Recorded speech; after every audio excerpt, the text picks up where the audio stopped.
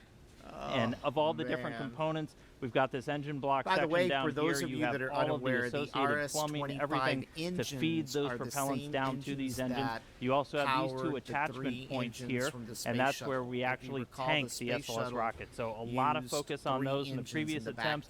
They've cooperated spectacularly so far today, and we've been able to fully tank this core stage. And a reminder, you have a fuel, about 500,000 gallons right here of liquid hydrogen, and then an oxidizer. You need those two together, and then an ignition source. That's what gives you your reaction, your thrust, your basically controlled explosion that then comes out of those rocket engines. So fully tanked. These are cryogenic fuels, hundreds of degrees below zero, so we've got a spray-on insulation across the entire vehicle. As it's sitting out there in the Florida air, it's a little bit warm tonight, but we need to keep those hundreds of degrees below zero. It takes a lot of energy to do that, so the less you have to use to keep them cold, the better, which is why we have that insulation. So we're going to be seeing SLS take flight for the first time tonight as we clear all of those final issues. Again, this is going to be one heck of a show when this thing launches into the night sky. So with that, send it back over to you, Megan.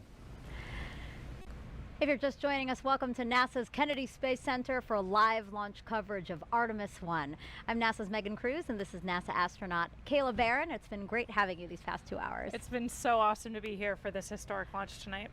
So right now we are awaiting a new T0. The launch team had to work through some issues, and they're doing a great job at working through those issues. So now we're just waiting to see a new T0, since we had been aiming for the top of the launch window, which opened does open at 1:04 a.m. Eastern time. Now today is a big deal. Apollo 17 in 1972 was the last time humans stepped foot on the moon. Launch window will the rocket open up you see right there behind us, illuminated in the darkness there, is the first step back so they've got a getting launch us window between now Artemis I is the first integrated flight test of NASA's deep space exploration systems. That's the ground systems here at Kennedy Space Center, the Space Launch System, or SLS Rocket, and the Orion spacecraft. We will send an uncrewed Orion spacecraft farther beyond the moon than any of the Apollo missions before it. For Artemis II, Orion will have astronauts on board as it orbits the moon. Then future Artemis missions will land the first So the next launch will be Artemis II, which will contain astronauts. So Kayla, why do we want to go back to the moon? I don't believe that Artemis II is going to land tell us a lot an about astronaut. The Earth, its own but formation, but also more about our solar system. And we also want to return this time in an international partnership for a permanent presence on the lunar surface that'll teach us everything we need to know to travel onto Mars. And what about for you? I mean, you have the possibility of maybe being selected for those future missions, because the Artemis program can choose from any of you guys, any of the NASA astronauts. It's a crazy time to be a NASA astronaut and even imagine that that could be real. I think we're all just honored to be a part of the team that's doing this. We're just a small representation of all of the amazing human beings around the world that it takes to do something as audacious as returning to the moon, learning what we need to go onto Mars. So we're just all excited to support the program in any way we can. But of course, a ride to the moon would be incredible. So I think we're all just dreaming about those moonwalks. Now, since Artemis I is setting the stage for those future crewed missions, is there anything in particular about this 26-day mission that you will be watching? Is it re-entry? Yeah, you know, we've mentioned that a few times throughout the broadcast tonight. The re-entry is a really important part of the flight, of course, and the heat shield, we're interested in seeing how it performs in real life. We tested it on the ground, but Orion's going to be coming in faster and hotter than any human-rated spacecraft in history. And so we really want to see how the heat shield performs and make sure all the systems can keep the crew safe for that dynamic event. Yeah, we'll all be watching for that too. It's not just about the launch, a 26-day mission, as we said, so we'll be keeping watch over the entire mission. Our workforce now is very different from what it was during the Apollo era. When Apollo 11 launched, there was only one female engineer in the firing room. Today's launch of Artemis I is led by NASA's first ever female launch director. Take a look at how she and other women across NASA are shattering glass ceilings. When I was a little girl, I wanted to be an astronaut, a scientist, a doctor, a fighter pilot. When I was a little girl, I wanted to grow up to be strong and independent. When we were asked to draw a picture of what we wanted to be when we grew up, I drew an astronaut standing on the surface of the moon. All I thought about was when I was going to get to NASA. It's a huge honor to be NASA's first female launch director. To be the launch director for Artemis, NASA has so many wonderful women pioneers, so many heroes to me. Some of the most amazing women in my eyes are people like Katherine Johnson and the other women that you've seen in Hidden Figures. Sometimes it's difficult to believe that I'm on this side now wearing this blue flight suit with all of the other astronauts, representing this iconic image that had so inspired and excited me my entire life. Being of South Asian heritage, Kalpana Chawla was just such a big thing for me growing up. I've always looked up to Sally Ride and Mae Jemison, who really laid the foundation to allow people like me to be in the position that I am now. All of these women were pushing those boundaries and breaking those glass ceilings. Now, of course, there are some fantastic women in leadership positions that inspire me every day. So much has changed since the Apollo program. During the Apollo 11 launch, we had one woman, one out of 400 engineers in the room. And I look at our team today, it's much more a reflection of the world that we live in. A big piece of why it's so important to have women and diverse backgrounds, because it allows us to bring everybody along with us on this journey. It doesn't really matter what you look like. If you've got the brains and you have the knowledge, we need you at the table. We are at such an exciting time in human spaceflight right now, and Artemis is such a huge part of that. We haven't been to the moon in many, many years. We have a lot of younger generation folks that have never seen that happen. We will understand so much more about the moon, about the Earth, about our solar system. We're going to stay. And to me, that's an amazing idea. The moon is going to be the blueprint for how we go to Mars and out into the solar system and maybe beyond. It is incredibly exciting to be part of this Artemis team. It still feels pretty surreal to think that I might one day walk on the moon. To see a woman and a person of color on the surface of the moon, to be able to say that space is for everyone and that we go to space to make life better here on Earth for everyone. I know that tears will be in my eyes.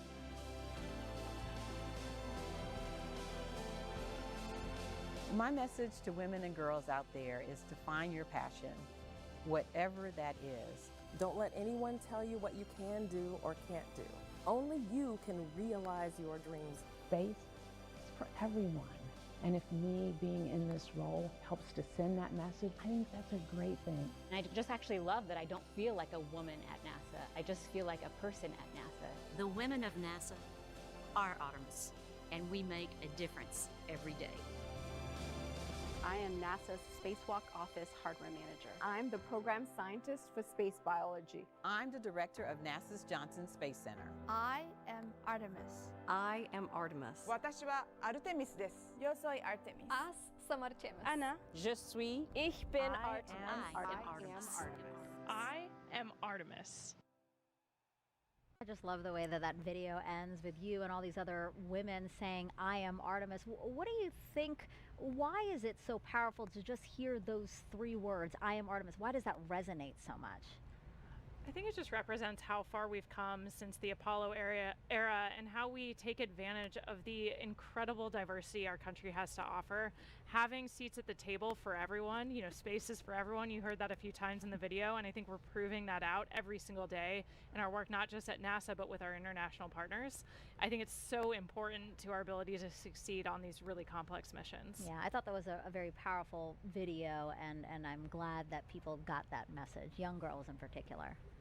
Another person who you saw in that video is Pam Melroy. She's a former astronaut and NASA's deputy administrator. So why don't we head over to Jasmine Hopkins, because Pam is there with her now. Thank you so much, Megan. Yes, I am honored now to be joined by Pam Milroy, NASA Deputy Administrator. This is just a fantastic night. And we just saw that powerful video with you among so many of the great women here at NASA. What is so important about us now being ready to send, you know, the first woman, the first person of color to the moon? Yeah, I loved watching that video. Just inspires me. So many of those women are my friends, but also they're just such fantastic engineers and scientists and just so many roles at the agency. I've always thought one of the strongest teams that you could ever find is a family, and families have men and women, and so our teams are stronger, I think, when we have that balance and that diversity. So that was exciting. But for me, I was a part of the Apollo generation, and I was very inspired by, you know, Neil Armstrong and Buzz Aldrin and Mike Collins on Apollo 11 and all the Apollo astronauts. I just cannot even imagine the inspiration, though, for a little girl. I mean, it never occurred to me that I wanted to be an astronaut, but of course there were no women astronauts then. I think what's going to happen now with the Artemis generation is that first woman and the first person of color is just going to have a huge impact on the next generation. Right. We are just watching with bated breath, and I know that it's going to mean so much to little kids to look up to them. And we understand, too, this is a huge, I mean, when we launch Artemis, it's going to be a global accomplishment. We have the Artemis Accords, which are helping us make sure we explore peacefully. Can you tell us more about those? Yeah, it's really important, actually, especially because you know, unlike in Apollo, where it was actually just a few countries that had the capability to go to space, now those capabilities are proliferating throughout the world. And so what we do with the rocket is really important, and how we go is just as important. And how we go is as teams and with our partners and with a sense of the responsibility that we have as we go out into the solar system to do it peacefully for scientific purposes and responsibly. Right. Pam, you have a great sense of teamwork, and this is definitely not our first time. You know, there's a lot of things that go into testing out a first-time vehicle. There's actually dynamic activity going on right now. So how does this first flight test of SLS compare to other first times, you know, with Shuttle or with Saturn V before that? Well, I can do even better as a test pilot, right? So there's a history there. In fact, the amazing thing about this is so first flight of a first aircraft, you actually taxi it out to the end of the runway and then run down the runway and come back and check all the data. And then you might take off once and go around the pattern and come back and land. This is a little bit like taking off and going to fly a full mission on your very first flight of an aircraft. And so everything has to be right. So this compares very, you know, it's very similar to the experiences that all new rocket developments have, where, you know, it's not just about learning the hardware, that's a big piece of it, but it's also about gelling that team together and your procedures and how you're going to deal with issues that come up, because they will come up. They always come up. Exactly. And you have that experience as a test pilot, but also as a former astronaut. In that video, we saw you getting your induction into the Astronaut Hall of Fame, which is pretty cool. So what is your perspective, or what advice do you have for the Artemis astronauts, those ones that are going to maybe set foot on the moon? Oh, well, they don't need my advice. I'd love to elbow them out of the way and go to the moon too, but they are fantastic. I mean, I'm so proud of all of our astronauts. I was just talking to Jessica Watkins, who just came back on Crew 4. This generation is prepared, ready, and excited. And I think they're really excited that we're putting science front and center in the Artemis program too. We're going to learn so much about the solar system from the moon and even about the Earth. And so I think the astronauts are really excited about doing that hands-on science, and they are ready to go. Right, I know they're ready to go, and maybe you are as well. But Artemis 1 is just the beginning. Then we have Artemis 2 and on. We're learning so much. What do you think about this just forward movement that we're making right now? Well, it's really important. This is the Artemis campaign is actually part of a multi-decade effort that we're doing right now, which is really with the goal of creating a blueprint for how we're going to explore with humans and do science throughout the solar system. So we're going to learn through the Artemis campaign on the moon, and then we're going to go demonstrate it on Mars, And then the next destination, who knows where. Right. I mean, we're going so much further than we ever have before. Pam Melroy, thank you so much for joining us. Thank you. Go Artemis. Of course, go Artemis. Megan, back to you. Thank you both for that interview. Now, teams over at NASA's Johnson Space Center are also monitoring today's launch attempt. So why don't we go back over there with Leah to tell us what's going on over there. Thanks, Megan. And you're right, teams here in Mission Control Houston continue to monitor today's events. Again, they will really kick into action once we have liftoff, and they'll remain on console all the way through splashdown. But quickly, I have to show you something, a little show and tell. It makes me feel like the coolest kid in school. I've got a moon rock here. I hope you can get a good shot of it. It is from Apollo 15, 1971. And when it was brought back to Earth, it was part of a larger rock. In total, it was 21 pounds. This is, of course, a smaller section of that, but we're looking forward to the Artemis program and being able to go back to the moon so that we can continue to gather these kinds of samples, but this time at the lunar South Pole. We've never been there, and we've never brought samples back from that area, so we're really excited to see what might differ in those samples and the ones that we have here. Now, of course, we've got a whole laboratory of scientists that are able to study all of those samples. We just opened some up for the first time earlier this year, so that we're able to test with new technology everything that we can learn about these samples that we brought back now 50 years ago. So hopefully within the next few years, we're bringing some new ones back to use that same experimental process on and tell us a little bit more about the moon. But just had to show this off. Apollo 15 moon rock. We're looking forward to having some Artemis ones here at Johnson Space Center. And with that, I will send it back to you at KSC. You were a cool kid before you even had the moon rock, so. But now you're even a cooler kid. Now, the name Artemis was chosen because in Greek mythology, she's the twin sister of Apollo. NASA's Leo Martin is over at the nearby Kennedy Space Center Visitor Complex, where thousands have gathered to watch today's launch attempt. Hi, Megan. I'm actually joined here tonight by a very special group of guests here from Stennis visiting Kennedy Space Center. Why don't you tell me, Ryan, what it is that ties you to tonight's launch? So we were lucky and privileged enough to be able to test the core stage of the SLS rocket that's going to launch today. We got to green run, which is a full duration hot fire. It's a very historic time for us at Stennis. It was so exciting to be a part of. It was 7 years of hard work by a lot of really great people. And Jack, sorry about just so excited to be here to see it.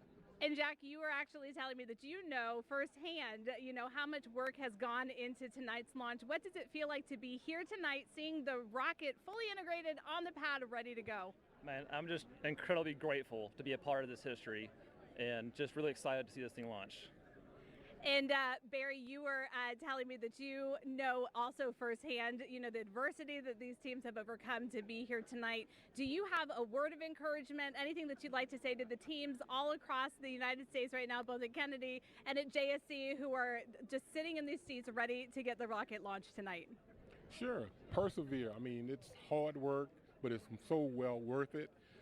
We spent many hours doing the testing and trying to get ready for this moment, and I think we've forward that information to those guys, and we also give them the encouragement to continue on, so we know they can do it. Thanks so much, Barry, and I think it would be great if just on the count of three we can give them a great big go Artemis. 1, 2, 3. Go Artemis! Back to you, Megan. That was amazing. And that's just, people who were actually able to come here to Florida. There's many people who are joining us from around the world who couldn't obviously make the trip out here. So let's take a look at some of those watch parties there. Here's Space Center Houston. It's the visitor center over for Johnson Space Center in Houston. And you can see a lot of people there after hours because you know that visitor center is closed right now. People are waving. I love it. Wow, look at that. Whatever that is, it's awesome. amazing. I don't think I've ever noticed that when I'm at Space Center Houston. Maybe it's new. I know, but yeah, just look at that crowd. It's really fun to see, again, all these people who are captivated, young and old, by today's launch attempt and the beginning of the Artemis program. I know that they're probably looking at the clock and wondering when we might see the launch today. So lovely to see all those people.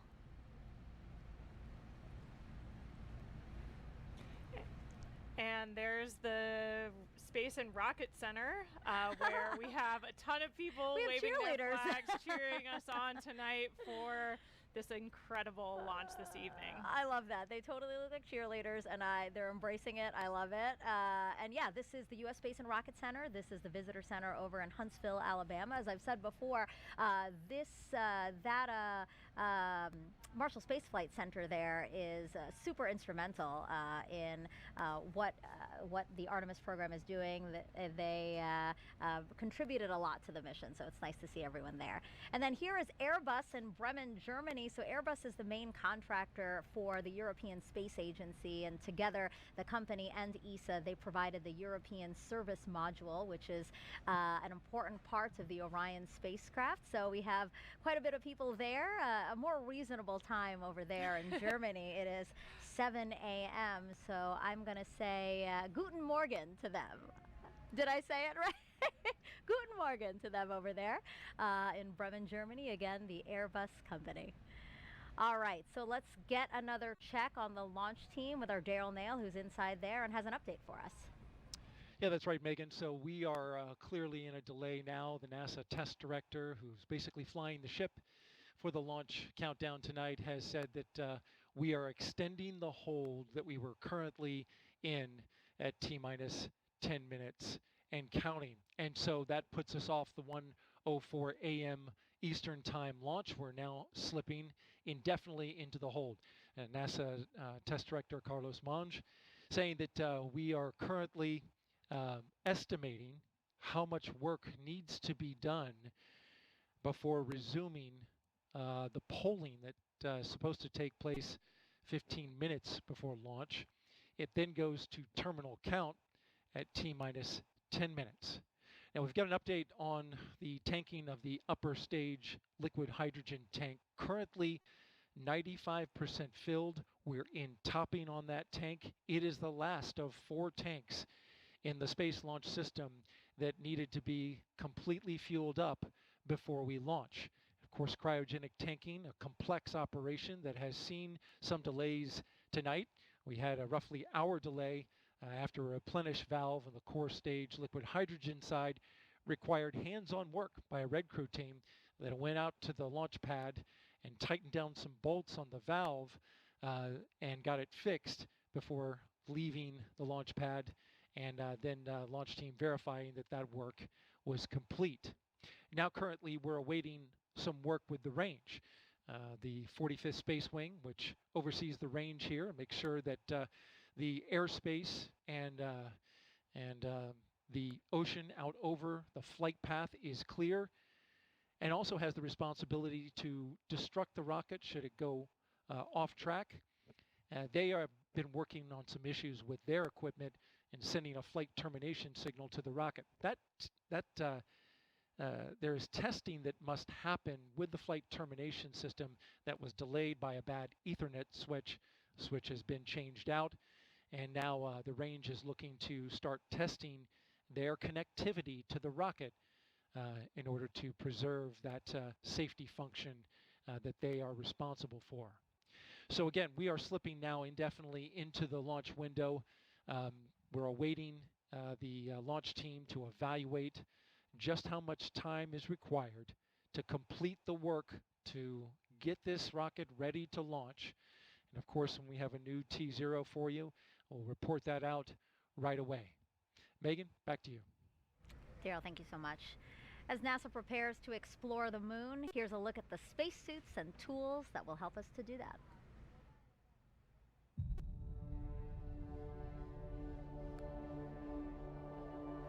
Watching Apollo footage of astronauts doing geology on the surface of the moon is a really great way to think about preparing for Artemis, for putting people on the lunar surface once again. We learn a lot in how they did science operations on the moon and what it's like to work on the moon. You see them doing geology, you see them taking rock samples, putting in a drive tube to take a core sample, you see them bouncing along the surface of the moon on the lunar rover that they used in Apollo 15 through 17. So it's a great way to help drive technology development for the next generation of spacesuits and geology sampling tools. There's these facilities that help us train like we are on the lunar surface. these 1.6G offload systems or putting people in the aquatic environment are great ways to train the mobility part, right? Like, what can you do and how different does it feel to be in 1.6G and do these tasks? We've been training astronauts in geology and geoscience for decades now. The Apollo astronauts had literally hundreds of hours of training in geology before they flew to the moon. It's often said that the Apollo astronauts had the equivalent of a master's degree in geology by the time they flew to the moon.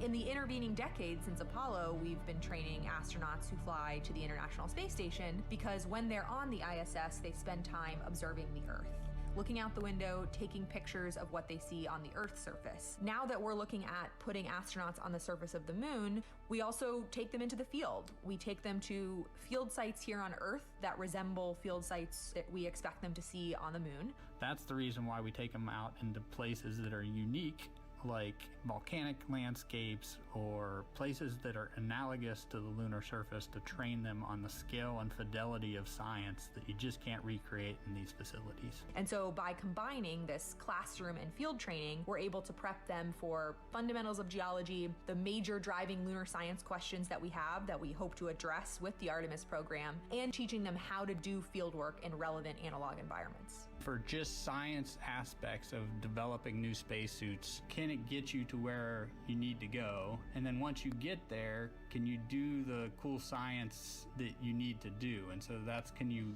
move effectively and efficiently in the suit to be able to collect the samples or use the tools or the instruments? For the visibility, it's like, can you make the necessary observations that you need to? Or does the suit have the lights on it that it needs to illuminate the surface and make the observations you need to?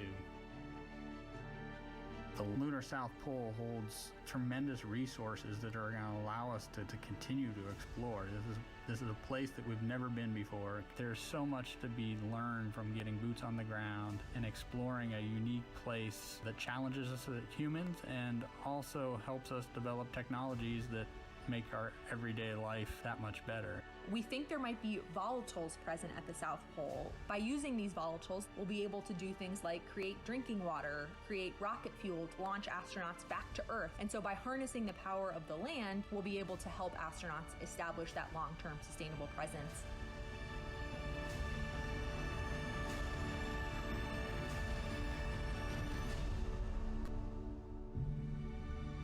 It's human nature to explore. Pushing our boundaries and exploring our universe is, I think, just one of those things that's just stuck in our human nature, and that we need to do it in order to understand the world around us, including our Earth and our solar system.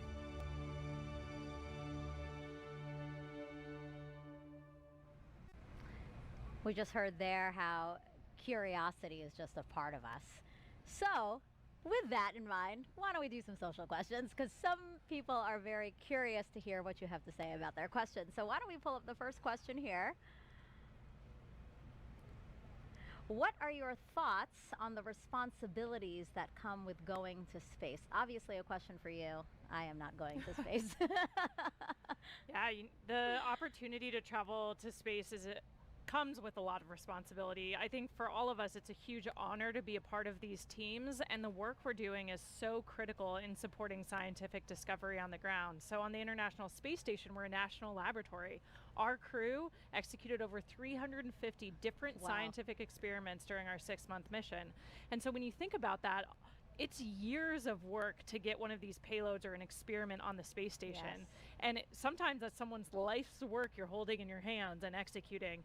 And so being prepared for those moments is really important, and understanding how to bring the team from the ground into solving complex problems.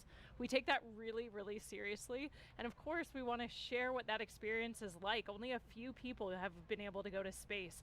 And as we commercialize space, as low Earth orbit becomes more accessible, that'll change.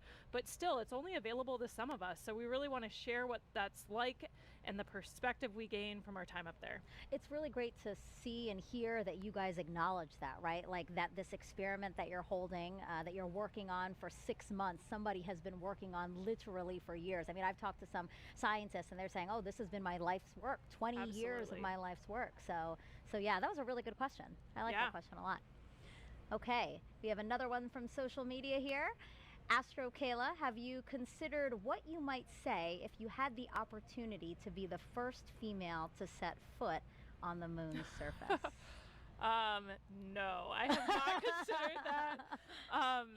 If I was in that role, it's something I would take really seriously. I think the iconic words of Neil Armstrong, you know, one small step for man, one giant leap for mankind, are something that we all know, whether you witnessed that moment or not, or it happened before you were born. For me, I think we all have that embedded in our psyche, those important words. So I think it's something I would have to think a lot about ahead of that mission. Yeah, that would be in the history books. That'll be something you're remembered for. Oh my gosh, I'd be so anxious delivering it, even after I've thought of what I want to say, like to actually open my mouth and say it from the surface of the moon. Wow. Yeah. That we'll have to think about that one for sure. Okay, let's see another question here. Oh, why is the spacesuit orange in color? That's an awesome question that I wish I knew the answer to. Megan and I were actually talking about that earlier when we had Snoopy up here. It's a continuation of the same suit that we used during the shuttle era, and I was kind of hypothesizing that maybe it's to help forces if for some reason when we landed in the water we had to get out of the capsule for some reason, it would be easy to see us. But that I'm gonna have to take a phone a friend on that one, I think, to know the real answer. I'm sure somebody will be commenting on social media right now with what the real history behind the orange suit is. I'm trying to think about it too. I'm thinking, does it have anything to do with SLS being orange because of the foam match your insulation? vehicle. Yeah, Why not? Maybe it's that. I don't know. I don't know. We got stumped. That was our first one that we got stumped on. Do we have another question? All right. If you could name one of the moon's craters, what would you name it? Oh man. What would you name it, Megan? I don't know. That's a big decision. I thought you might say the name of your zero-G graph. Oh, FOW? Yeah, maybe. I don't know. That's a pretty big responsibility, I think, to name these geological features. And a lot of the craters on the moon already have names. So I'm sure there's some that maybe they haven't named, they're too small, or we haven't explored them yet. But a lot of them already do have names. Like we're going to be exploring the edge of Shackleton Crater as part of Artemis mission. So a lot of them are already named and mapped. Yeah. Thanks for throwing it back on me. I was like, I don't know. Do you think like our parents or husband or fiance are now upset that we didn't say them? I don't know. I mean, I don't think so. I think they understand. All right. These are big decisions. This is. All right. Last question here for this segment at least. What will Orion do when it gets to the moon? So for this mission, Artemis I, it's actually going to orbit the moon and then go into a distant retrograde orbit. And so it'll get really close as 62 miles, and then go way past the moon and way deeper into space than we've ever been before. So yeah, the Orion vehicle will be checking out all of its systems. We're going to be analyzing that data from the ground, and then we're going to see that it can survive re-entry and a successful splashdown off the coast of San Diego. Yeah, that was a good question too. Okay, well again, just keep those questions coming. You know, we're entering into this launch window, and we do have time, so we'd love to hear from you, and we'd love to try at least to answer most of your questions. So you've been hearing throughout the broadcast all the different science that returning to the moon will enable us to do. So there's actually something called the Prime 1 mining experiment, and that's going to robotically look for ice and other resources below the lunar surface. NASA's first Polar Resources ice mining experiment, also known as Prime 1, will robotically look for ice and other resources below the lunar surface. Thanks to data from spacecraft orbiting the moon, scientists believe that the polar regions contain water ice in the form of ice just below the surface.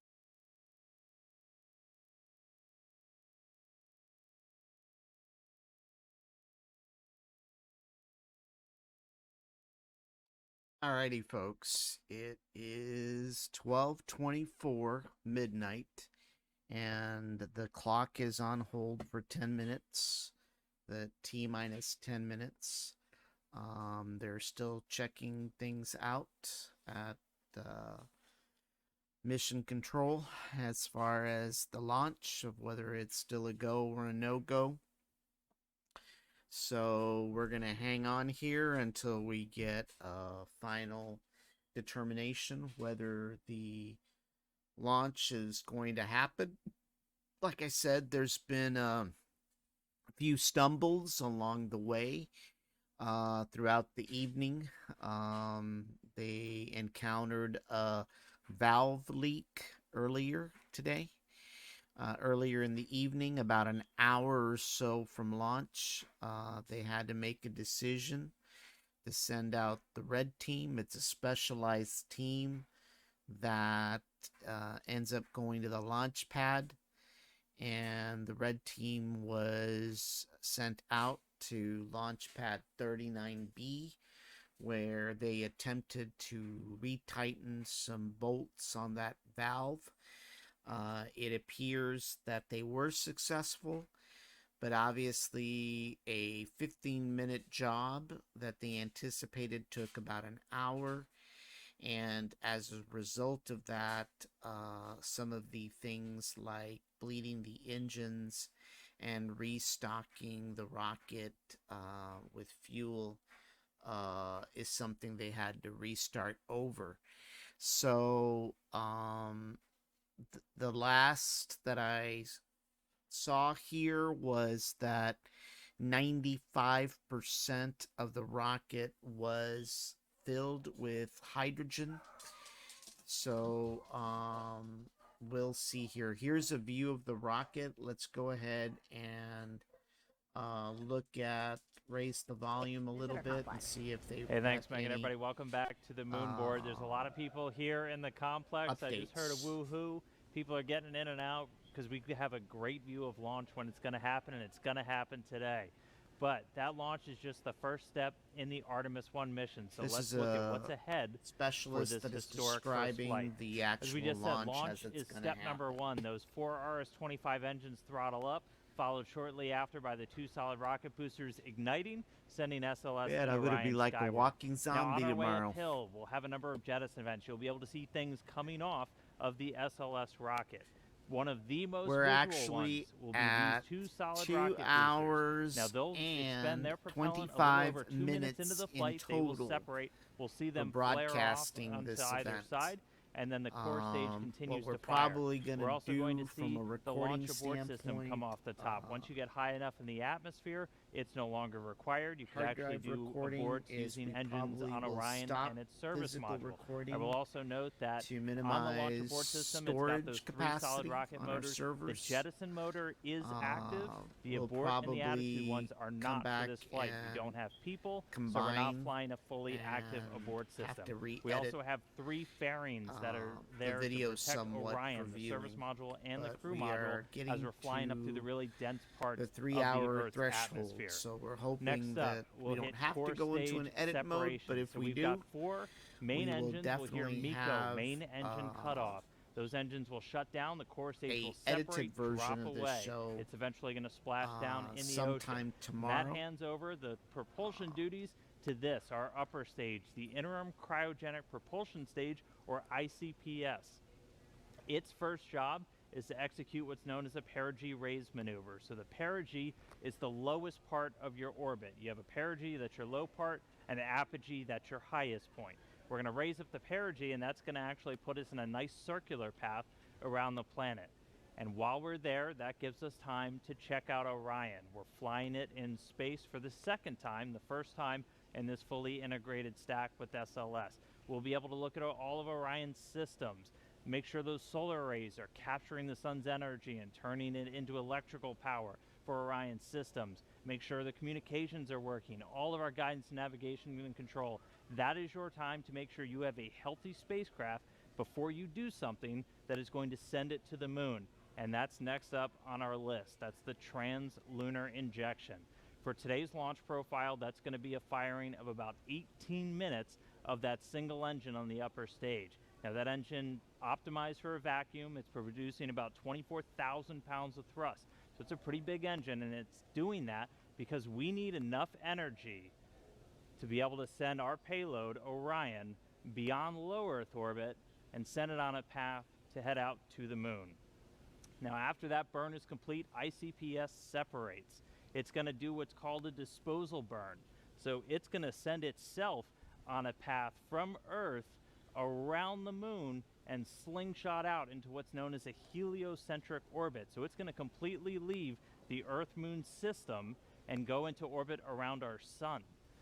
But after it separates, propulsion duties get handed over to this, the European Service Module, and it's got a couple of different engines that it's going to be using, and we're going to be testing those out just on day one. We're going to do what's called the Outbound Trajectory Correction Burn 1, and we'll do a couple of these trajectory corrections as we're flying out to the moon, but that first one is that first critical test of this large engine, the Orbital Maneuvering System engine.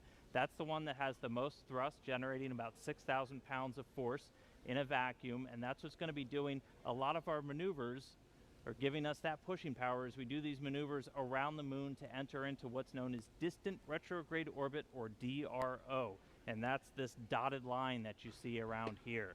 Now, we call it distant basically because of the distance we're away from the moon. We're about 40,000 miles, a little bit less, off the lunar surface. And then we call it retrograde because the moon orbiting planet Earth in this direction, going in a counterclockwise fashion, we're going to be entering into a clockwise orbit around the moon, opposite retrograde. Now, to do that, we're going to get in close. We're going to dip in off the lunar surface. We're going to be about 80 miles, 80 statute miles off the lunar surface as we do this outbound powered flyby. Again, the major thrust coming from that Orbital Maneuvering System engine. After we do that, we'll do a final maneuver to actually go into that distant retrograde orbit, that DRO. Now, why DRO? Why are we not just going around the moon and coming back on like a free return trajectory, which we did on some of the Apollo missions? Well, in DRO, it's a very stable orbit. It doesn't require a lot of fuel to maintain that area around the moon. So it gives you a lot of time to really test the spacecraft. If you followed with any launch of a new spacecraft, you know there's only so much testing you can do on the ground. Once you actually put all of that hardware in space, in the environment that it's going to be operating, hundreds of thousands of miles away from Earth, you're going to learn things you didn't even realize about everything from communications, the life support systems, the thermal control. Everything on a spacecraft needs to get put through its paces in this environment before we put people on board, and that's why we're heading out to DRO. Eventually, though, it's going to be time to come home, and we will do a DRO departure maneuver. This, again, firing up that Orbital Maneuvering System engine and others on the service module, and this is what's going to commit us from leaving the moon and heading on back towards Earth. We'll dip in once more, close off the lunar surface, slingshot and use the lunar gravity to do this return-powered flyby, and then, similar to the way out, we can make correction burns as we kind of fine-tune our path back towards the Earth. And then it's time for re-entry. A couple of things happen before that. One of the really critical ones, spacecraft separation. We're going to detach the European Service Module shortly before re-entry. Its job largely done. That burns up in the Earth's atmosphere and reveals on the crew module the heat shield. I circled it earlier. This is goal number one of the Artemis mission. Artemis I mission is testing this heat shield at lunar return velocities, because when we make that trip around the moon and we come back, we are going in speeds of excess of 20,000 miles an hour. So when we slam into the Earth's atmosphere, it's going to heat that thing up to more than 5,000 degrees Fahrenheit. For the Artemis I profile, we're going to do what's known as a skip re-entry. So basically, you can come in too shallow and skip off the atmosphere, too narrow, and you're going to do what's known as a ballistic entry, which really heats things up.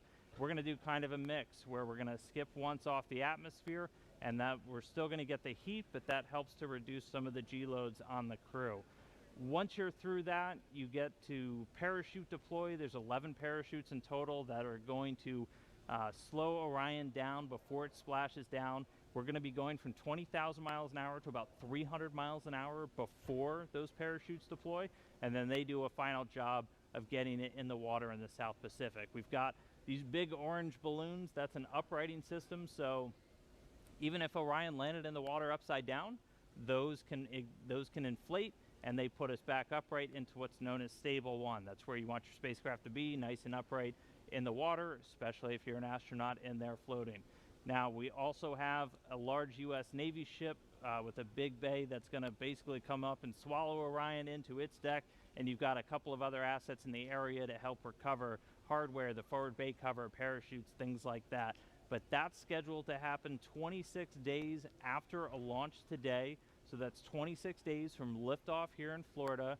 around the moon to a splashdown in the Pacific, and that will be the first mission in the Artemis program, the farthest we've ever sent a human-rated spacecraft in history, and just the first step before we put people on board. So that's a look at everything still to come. We're counting down to that launch. I'll send it back over to Megan and the team at the host desk, guys. A very comprehensive look at that. Thank you so much, Dan. If you're just joining us, welcome to Kennedy Space Center and our live coverage of Artemis I, an uncrewed flight test that will return us to the moon in nearly 50 years. But some might ask, why the moon? Well, here's why. We are going. The history of this agency is marked with broken barriers, once viewed as impossible, with science fiction turned reality, with innovations that have spun industries all their own, and with demonstrations of peace for all humankind. We soar in the skies of our home planet. We maintain a human presence just outside of gravity, and we touch points all across the solar system and beyond. We're going back to the moon, and this is why. The moon is a treasure trove of science. It holds opportunities for us to make discoveries about our home planet, about our sun, and about our solar system. The wealth of knowledge to be gleaned from the moon will inspire a new generation of thought and action. Without fail, every major program and mission NASA has invested in has led to technologies and capabilities that have shaped our culture. The breakthroughs of the Artemis era will define our generation and the generations to follow. The tens of thousands of jobs associated with propelling us to the moon today are just the beginning of a lunar economy that will see hundreds of thousands of new jobs develop around the world. This is not an ambition of one entity or one country. The exploration of the moon is a shared effort, woven together by a desire for the greater good. Why the moon?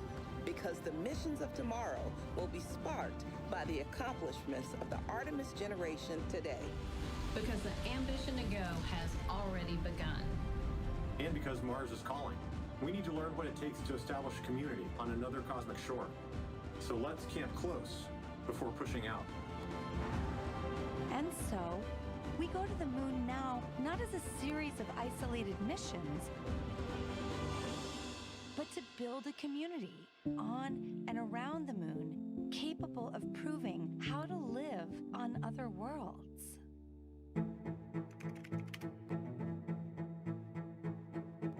We'll use the lessons from more than 50 years of peaceful exploration to send a new generation to the lunar surface to stay. We will anchor our efforts on the lunar South Pole to establish the Artemis Base Camp, positioning us for long-term science and exploration of the lunar surface. We will prove what it takes to assemble a complex ship in deep space. We will perfect descending down to and returning from a distant surface. We will learn how humans can survive and thrive in a partial gravity environment. With improved spacesuit designs, mobile habitats, and with reconnaissance robots pre-positioning and relocating supplies. We will learn how to utilize the resources we find on these other worlds, starting with finding water ice and purifying it to drinkable water. And refining that into hydrogen for fuel and oxygen to breathe. We will establish fission power plants on the surface of the moon, capable of supporting a growing community of efforts. And we will expand the logistics supply chain to enable commercial and international partners to resupply and refuel deep space outposts. None of this is simple or easy, but nothing in our history ever has been. The Eagle has landed. You got a bunch of guys about to turn blue. We're breathing again. Thanks a lot. This kind of continuous lunar presence is a natural extension of all that we've learned in low Earth orbit. And what we will accomplish there will ensure the monumental missions to Mars are within reach. As we ready the launch of the first Artemis mission, and as commercial companies ready their lunar landers for the first private payload deliveries, we have already begun to take the next step.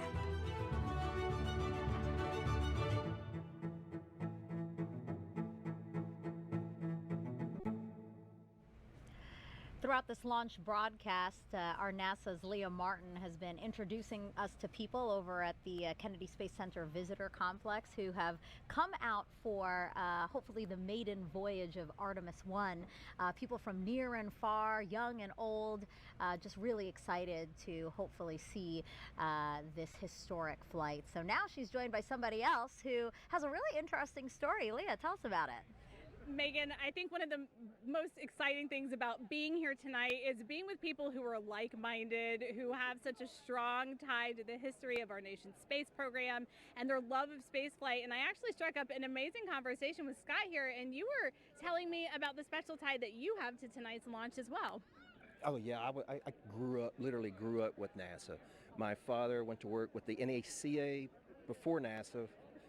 Went to work for Dr. Von Braun, followed him over to Marshall Space Flight Center, and became, when it became NASA. He worked on the Jupiter C, Redstone, Saturn I, Saturn V, and then because of that, he brought me here to see Apollo 11 launch. So that was my first launch. I was 5 years old. I loved it. Still remember the sound. That's about all. And then years later, through my flying career, I was able to bring my sons back with my friends that flew the shuttle, and they saw 5 launches and 4 landings.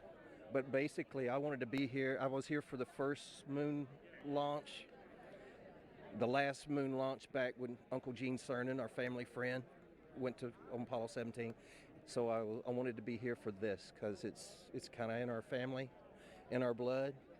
And hopefully I'll be around for the next one when we go and land again. So that's incredible. So you have NASA actually in your DNA, grew up with the program. Yeah. I knew most of the German scientists. The kids sat in our lap, Dr. Ernst Stirlinger, and my father flew with Von Braun because he was a general aviation pilot as well. So they'd get off work and fly.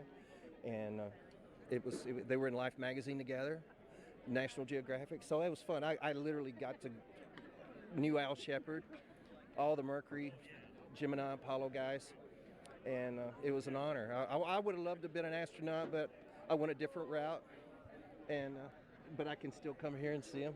We can, and we're so grateful, so thrilled to see you here tonight, and so excited that you will be able to actually compare the last launch and the sound of the last one with the one tonight. It's absolutely going to rock the sky. I want it to be even louder.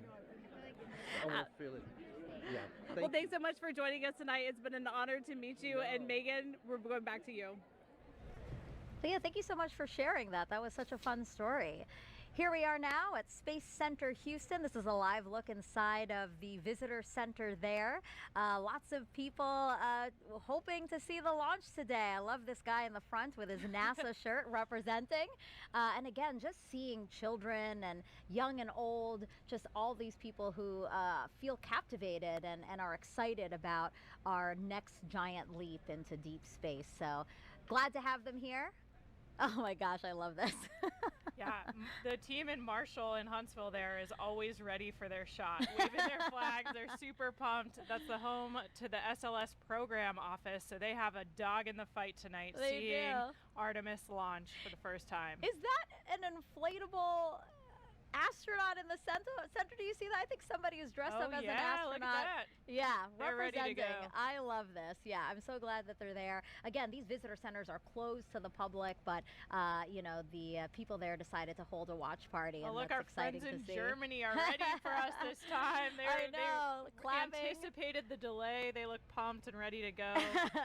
So these are employees of Airbus. Airbus is the main contractor for the European Space Agency, and together they provided the European service module for the Orion spacecraft. So really, we should be applauding them. They shouldn't be applauding. Thank you so much, guys, for your contribution to the program, and can't wait to see Orion and SLS launch.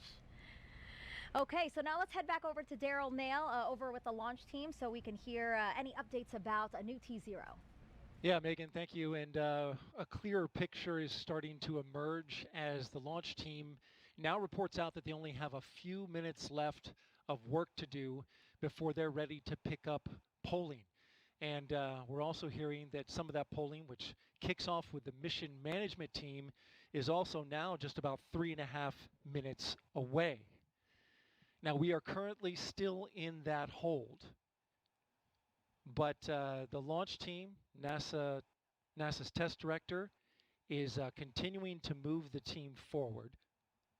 We've wrapped up work on the upper stage and the lower stage. You're looking now live inside Firing Room 1, where Launch Director Charlie Blackwell Thompson is overseeing her launch team. We've had a number of delays that have put us off the T0, but we are starting to track to a T0 close to around a quarter till, top of the hour.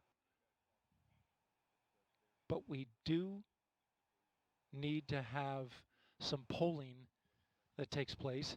I'm pausing now because I'm listening in to the teams as they communicate.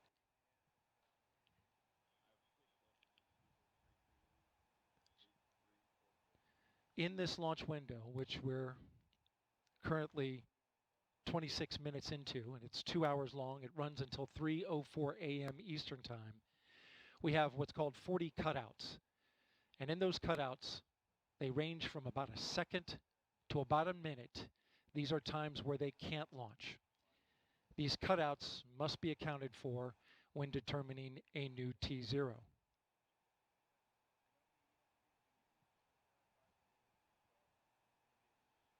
The upper stage of the rocket, which was the last to get ready and configured, just recently the team cycled the liquid hydrogen valves, which is required,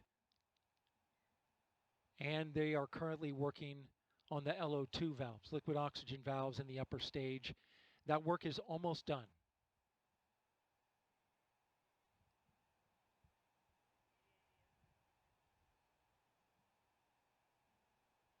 Alrighty, they've got a few more minor... We are now a minute and a half away from the poll of the mission management team. We're about a minute which is several away minutes from the before polling. T-minus 15 minutes. So hopefully we'll start seeing... When that poll starts, we'll get a clearer picture of our T0. All right, we're waiting for a T0.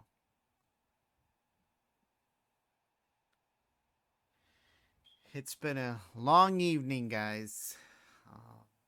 Longest podcast I've ever done. NASA's test director has informed the launch team to all switch to a common communication channel. It's called 232. And what this means is that the entire launch team is now on one channel, and all future communication will happen there, whereas there are many channels. Now they reduce it down to one. So we're waiting a new T0 here. Just heard from NASA test director Carlos Monge. I'm sorry, Jeff Spaulding. Jeff Spaulding's on. They swapped out. There are currently no constraints to launch. No constraints Great to news. launch, folks. This Again, is great news. No constraints to launch. And they're getting ready to pick up with a poll to determine readiness for launch. They are about to determine readiness for launch.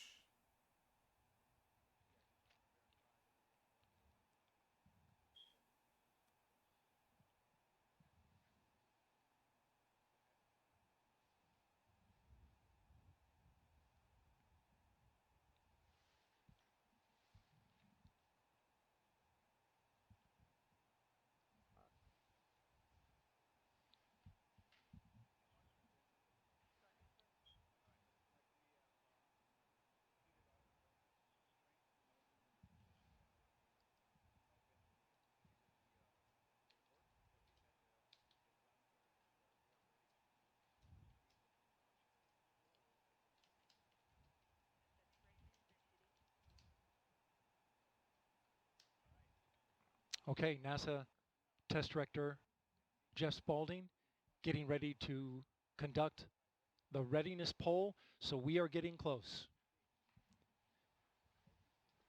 The flight director is... We're going to pull up the audio now. Doing a polling for readiness for launch. So that you can listen in. LPs go. And rockets go.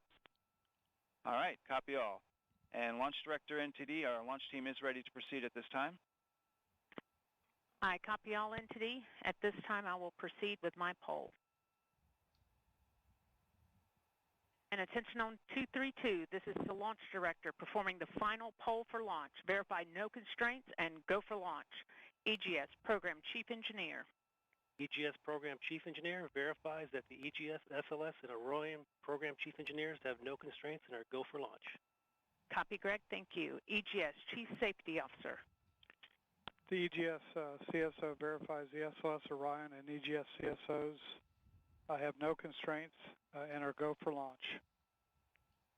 Copy, John. Thank you. Range weather. Weather has no constraints and weather is go for launch. Copy, LWO. And Mission Manager.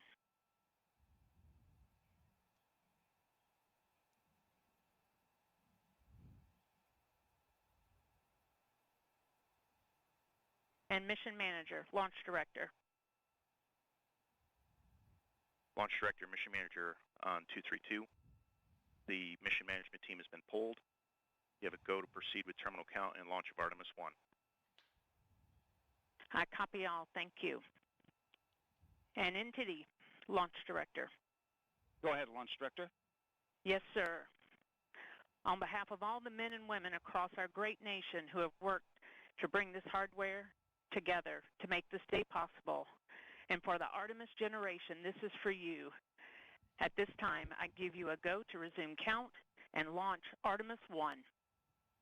We are ready to go, guys. And thank you. All right, we do have a couple of steps to configure, and then we will be ready to resume the clock. CVSE, NTD. CVSE here. Initiate recording of Orion cameras at this time. In work. R, NTD. RSR here. Perform the booster ignition SNA arm rotation enable. NDT, RSR, booster ignition SNA arm and rotation enable is complete. And I copy. Thank you. Okay, so there you heard the poll from Launch Director. Early.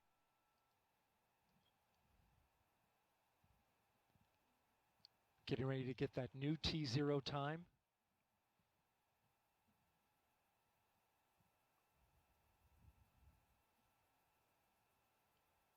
The poll that you heard was the NASA Test Director's poll. And all right, and we have verified no cutouts at this time. And all personnel, we are going to resume the clock. GLS, you can resume the clock on your mark. GLS copies. Countdown clock will resume on my mark.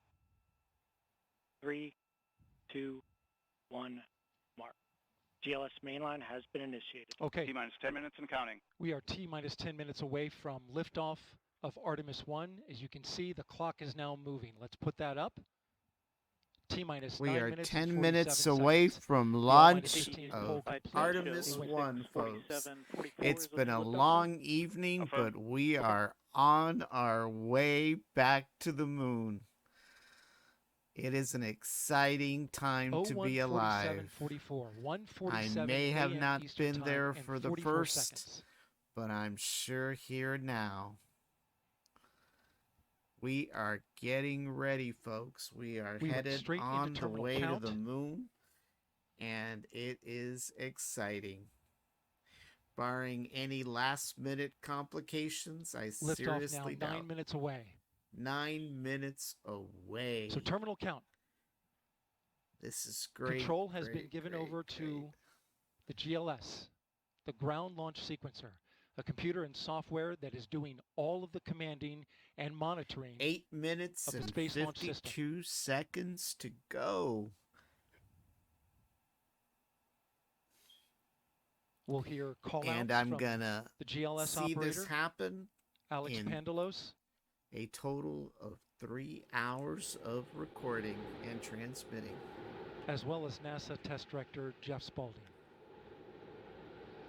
GLS is pre-tensioning the umbilicals at this very moment. You can see them as they run down the rocket.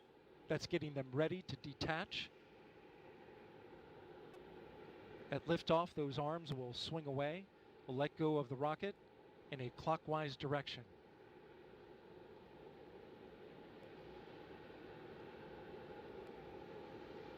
I've waited 3 months for this. T-minus 8 minutes and counting. 3 months. I have advertised this launch for 3 performing months. Up to 100 commands per second, including configuring ground systems for power transfer to the rocket. GLS is turning on cameras, recording video inside and outside the crew module to collect data for engineers. Purging the aft skirt booster with high flow nitrogen. Clear out any hydrogen gas that may be there. Raise the volume slightly here.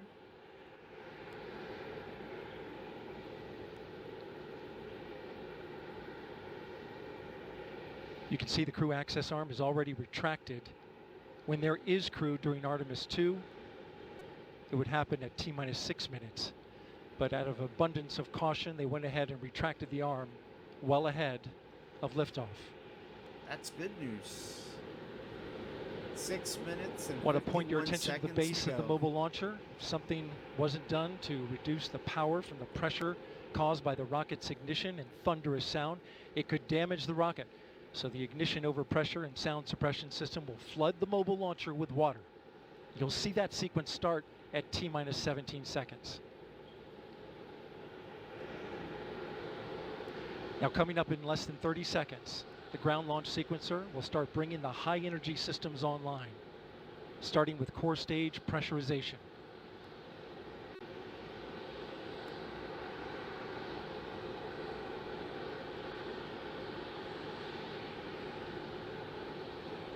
Firing room 1 is completely silent as they listen for the next call. GLS is go for core stage tank pressurization. The core stage tank is now pressurizing to flight levels. The replenish valve to the liquid hydrogen tank now closing. The liquid oxygen tank will come a little later. Now we're arming the Orion ascent pyros and transfer to internal power.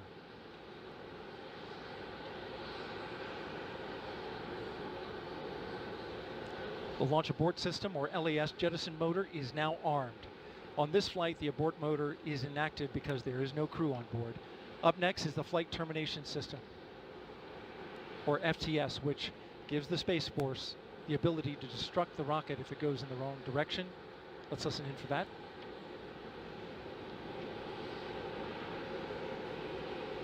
GLS is go for FTS arm. The flight termination system is now armed. Coming up at 4 minutes and 40 seconds, a big moment. This is where the RS-25 engines and their bleed go to high flow. It's been a little tricky to dial in. GLS is go for LH2 high flow bleed check.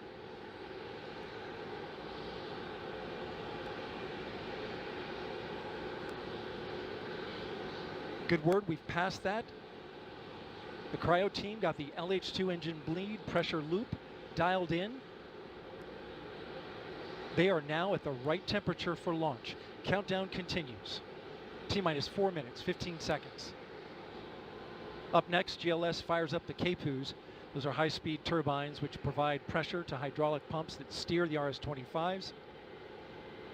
Stands for Core Stage Auxiliary Power Unit Start. GLS is go for core stage APU start. That now leads to the thrust vector control test at T-minus 2 minutes and 30 seconds. That can proceed now, and we will see the engines gimbal at the bottom of the core stage.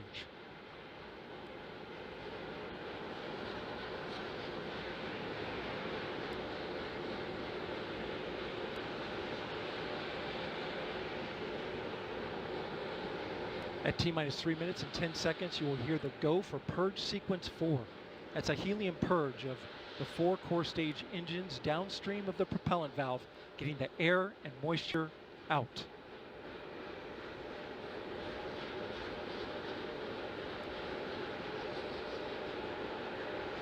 GLS is go for purge sequence 4. And in just a few seconds, GLS will close the core stage LOX vent, liquid oxygen. The white vapor cloud caused from the super cold gaseous oxygen condensing the water in the atmosphere will disappear.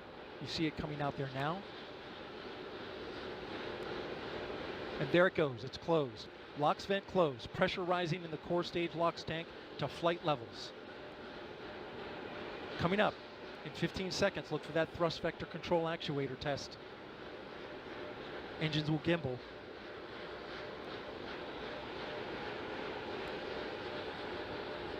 And there they go. The 4 core stage RS-25 engines gimbaling around, testing the ability to steer the rocket into space. They will operate at 109% performance. Each RS-25 throwing down 500,000 pounds of thrust. All 4, 2 million pounds. All together with the boosters, 8.8 million pounds of thrust. GLS is go for upper stage to internal power. Now the upper stage has gone to internal power. So power is removed from the rocket's upper stage, the ICPS, and it's been switched to battery power. The same milestone is coming up for the core stage at T-minus 1 minute and 30 seconds.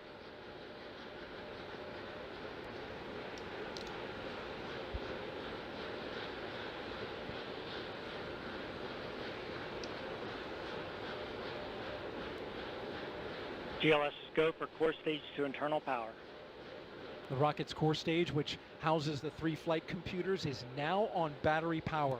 So there is no more hold time available because there's no more margin on the batteries. So if we have a hold, we'd have to recycle back to T-minus 10 minutes and recharge those batteries. The count continues. A note now, shortly after liftoff.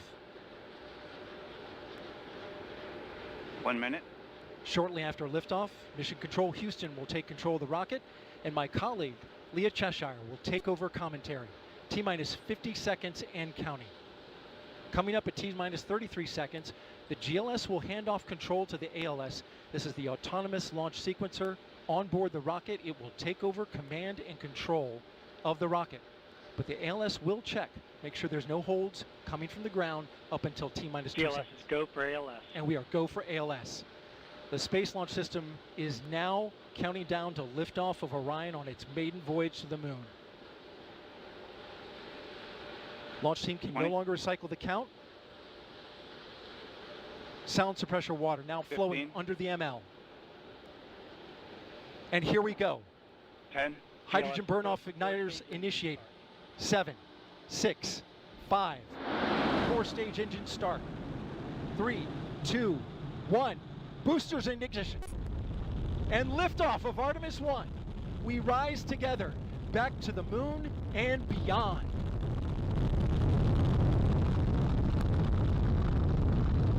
And there we go, guys. Artemis I All 4 RS-25 engines on the launched core stage and 2 is solid headed boosters towards now the propelling moon. the vehicle at 128 What a miles per great hour. sight. What a great time for this country to be back.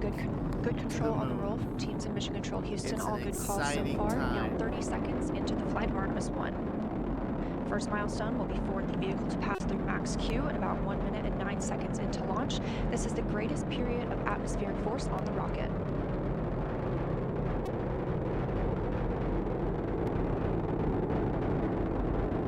SLS now traveling 607 miles per hour.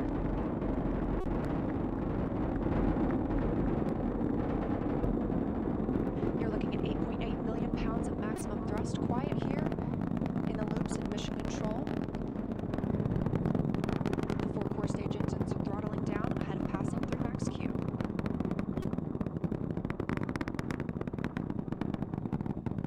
What a sight. What a sight. Now 1 minute, 21 seconds into the flight, traveling at 1,420 miles per hour. core stage engines are back at maximum thrust. The next major milestone will be for the solid rocket boosters to cut off and jettison at about 2 minutes and 11 seconds into the flight, so about 30 seconds from now. Again, quiet here in Mission Control Houston as teams continue monitoring the flight of Artemis I. We're now 16 miles downrange from the launch pad at Kennedy Space Center, traveling over 2,800 miles per hour.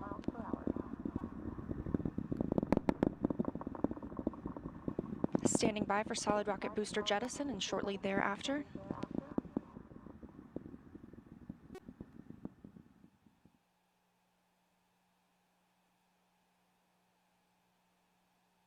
Confirmation that the solid rocket boosters have separated these 177-foot boosters. Now the core stage continues to power the flight of Orion, all four RS-25 engines firing, traveling over 3,400 miles per hour, 46 miles downrange. 2 minutes and 36 seconds into the flight. Hearing nominal calls here in Mission Control Houston. We've still got 4 good engines on the core stage. Next up, we'll be looking for the service module fairing to separate. This is 3 15 by 15 foot fairing panels, providing structural support, protecting the service module. Those will separate at about 3 minutes and 11 seconds into flight, and very shortly thereafter will be followed by the launch abort system separation. Just over 3 minutes into the flight of Artemis I, now traveling over 4,060 miles per hour, 83 miles downrange. It is great to watch. We just had this, confirmation guys. that the service module fairing has separated. The service module has separated. And that the launch abort system pyros have fired, separating those from Orion as well. For future crew members,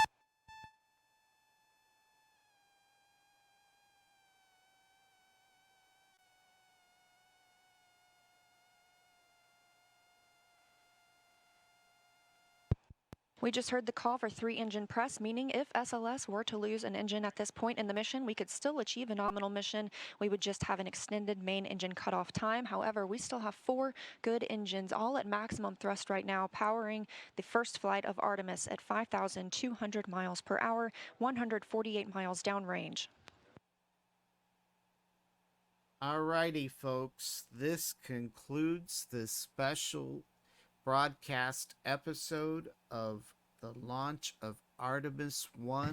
We're 4 minutes and 16 seconds into the flight of Artemis I. So far, we've had a clean ascent. So I thank those that are still watching. I know that it was a long evening, but this was 3 months overdue, and I'm glad it happened. So we're back to the moon again, folks. Thank you for watching, and we'll be back later on this week with some Black Friday episodes. But I think for tonight, I'm going to try to get what little sleep I can. And Mr. Villarreal, thank you for all your comments tonight. It was definitely fun having you on, and get some sleep. You've got work tomorrow, and so do I. Good night, everybody.